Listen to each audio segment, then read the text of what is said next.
Benvenuti e bentornati al nostro podcast Voce Foneche. Siamo arrivati al 6º episodio qui con Simone Clincon alla Clincon Electronics a Sovramonte, Sorriva di Sovramonte. Grazie Simone per averci accolto. E io qui nel tuo laboratorio mi vedo attorniato da stampanti in 3D che stampano a pieno regime, da computer, da arnesi di vario tipo. Però tu ci hai detto che ti definisci un maker. E allora spiegaci cosa significa essere un maker. Un maker è un nuovo tipo di professione. La sua definizione sarebbe inventore digitale. Però io preferisco chiamarmi come un tecnico, un consulente tecnologico.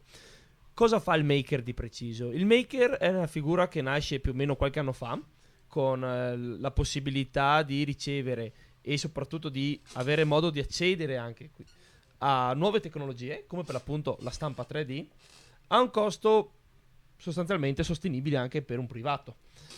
Non abbiamo più macchinari quindi da centinaia di migliaia di euro, ma iniziamo ad avere stampanti 3D che costano poche centinaia di euro. Okay. Di conseguenza tutte queste tecnologie entrano nelle case di tutti e da qui esce la passione di smanettare, quindi costruendosi piccoli oggetti di plastica. Pensiamo alle schede elettroniche con l'avvento di Arduino, che quindi ognuno può costruirsi dei piccoli sistemi elettronici in casa per dei piccoli sensori, dei piccoli robottini. Tutte queste cose però non hanno avuto, diciamo, un avvento solo dentro le case, ma anche dentro le aziende. Le aziende ora stanno cercando di abbattere i costi di produzione e la possibilità di prototipare in velocità con la plastica, con l'elettronica, direttamente in sede senza dover appoggiarsi a persone terze, ha contribuito a sviluppare questo ambito. Questo ambito, sviluppandosi, è diventato più importante anche all'interno delle aziende stesse, dicevo, e di conseguenza nasce proprio la figura del maker. Il maker è quella persona quindi che sfrutta queste tecnologie per motivi lavorativi. Quindi con le stampanti, con i computer, non solo si crea i suoi oggetti per uso privato, ma può anche andare a fornire consulenze per l'appunto o servizi alle aziende, come ad esempio stampare in serie delle parti che magari sono introvabili nel mercato. Se non mi viene in mente il progettista elettronico che si costruisce la scheda dei sensori per magari qualche macchinario che non ha più i sensori disponibili in commercio. Quindi direi proprio che il maker diventa l'inventore moderno che inventa le cose per sé ma anche per gli altri, sfruttando quelle cose che può anche comprare comodatamente su Amazon, piuttosto che anche reperirle e comunque in maniera molto agevole e a basso costo anche in altri siti, diciamo. Tutto questo a Sovramonte, il tuo territorio natio. Sono riuscito a farlo a Sovramonte perché una volta che si hanno quei pochi strumenti necessari come la stampante, come un computer, l'unico limite è la tua fantasia. Quindi si riesce a lavorare anche tranquillamente in paesi che magari sono un po' più scollegati magari dalle principali aziende di elettronica piuttosto che dalle principali aziende che per l'appunto lavorano in questi ambiti. Benissimo, intanto complimenti per tutto quello che ti sei costruito, per averci raccontato insomma quello che fai, anche per chi non conosce insomma questo mondo.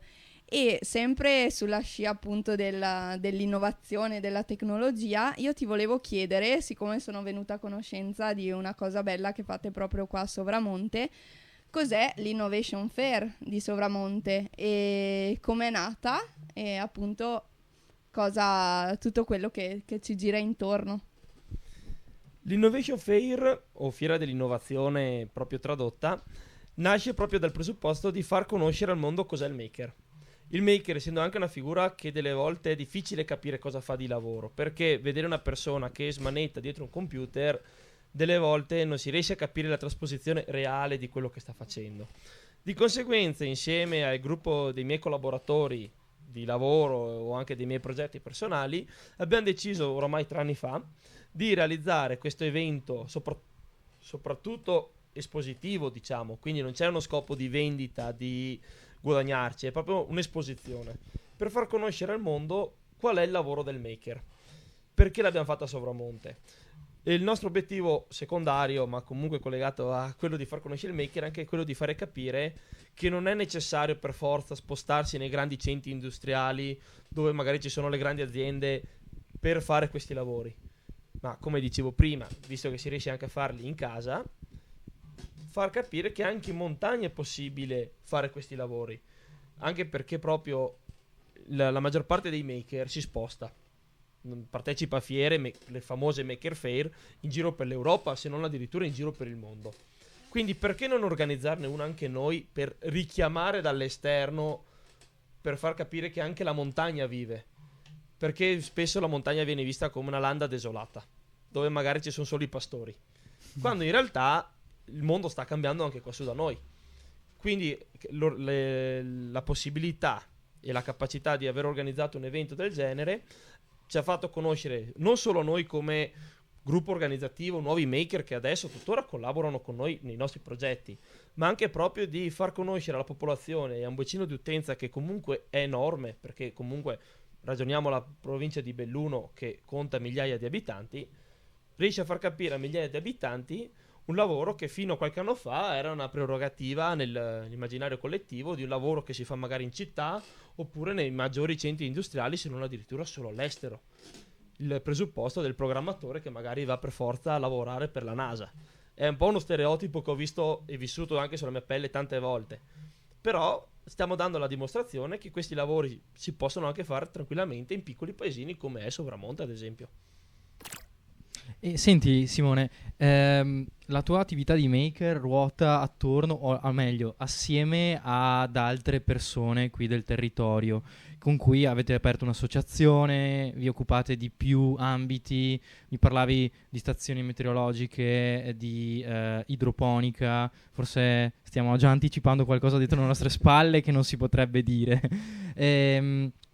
Con l'Innovation Fair a che edizioni siete arrivati? Cosa avete presentato? Allora, noi siamo già arrivati con l'edizione 2025, che avrà luogo il 25, 26 e 27 aprile di quest'anno. Siamo arrivati alla terza edizione della fiera, dove praticamente avremo anche ospiti da tutta Italia quest'anno. E avremo tutto un format rinnovato con dirette dal main stage, quindi le interviste agli espositori che racconteranno proprio al pubblico il loro essere maker, un po' come stiamo facendo adesso, proprio con lo scopo di far conoscere come il maker sia un ambito su più tematiche.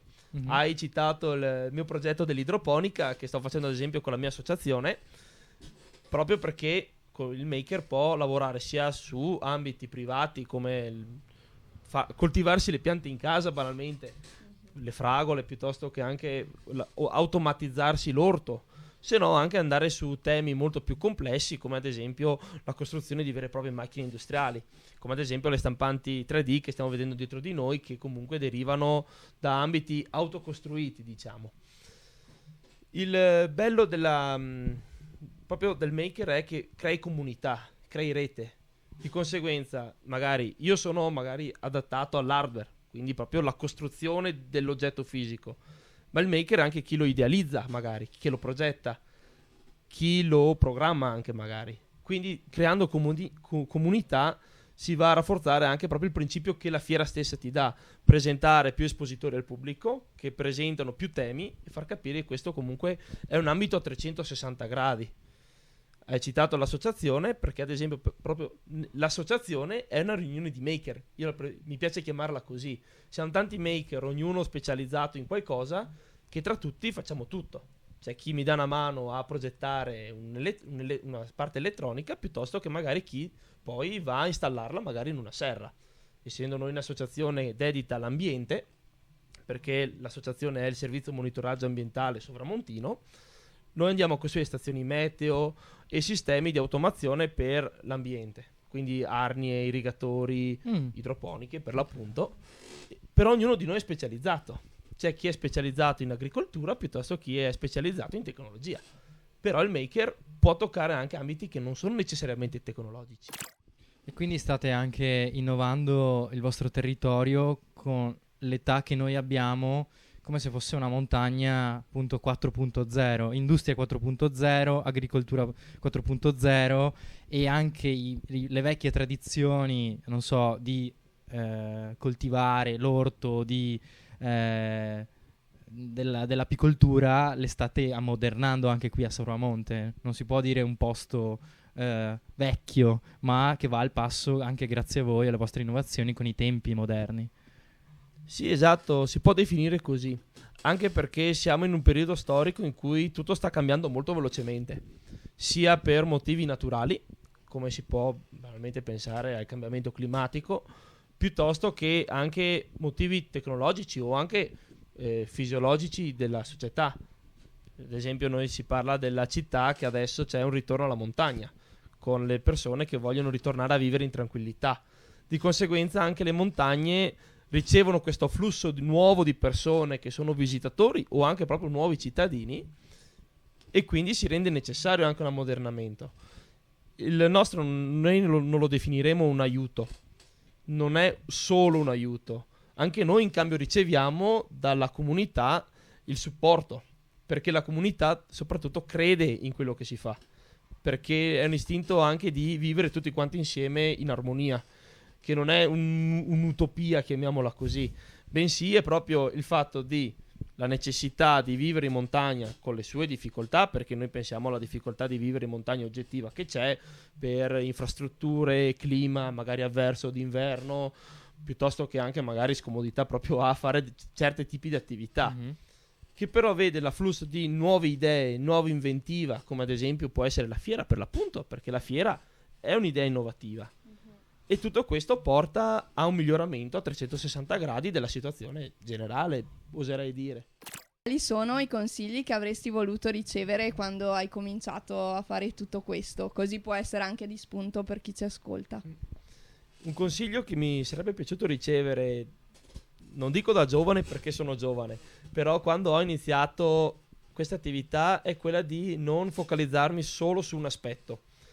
Il maker, soprattutto, mi viene in mente, è un ambito a 360 gradi, che non guarda solo la tecnologia. Quindi non bisogna guardare il lavoro come focalizzarsi solo su quell'aspetto del lavoro, ma deve essere invece un apprendimento continuo. Conoscere, imparare, apprendere, anche ascoltare persone che magari non stanno parlando di quell'ambito nello specifico, ma magari di quell'ambito, ma di 20 anni prima magari.